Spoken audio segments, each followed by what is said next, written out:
ఒక చిన్న పల్లెటూరిలో సితారా అనే చిన్న పాప ఉండేది. ఆమెకి చదవడం అంతగా రాదు.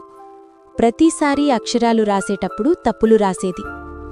ఒకరోజు మాస్టార్గారు బోర్డుపై మనం ప్రయత్నిస్తే సాధ్యం కానిది లేదు అని వ్రాసి, దీని అర్థం ఎవరైనా చెప్తారా అని పిల్లల్ని అడిగారు.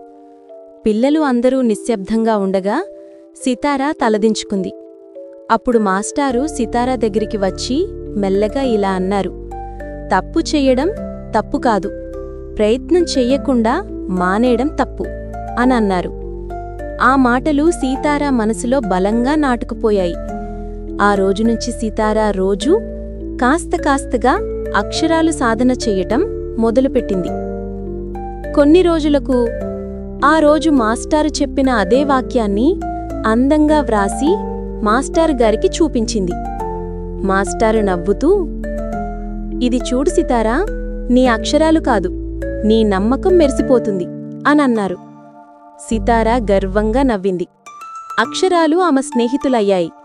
ఆ రోజు నుండి సితారా, మన వంతు ప్రయత్నమంటూ చేస్తేనే కదా మనం దేనినైనా సాధించగలం అనే వాక్యాన్ని దృఢంగా నమ్ముతుంది.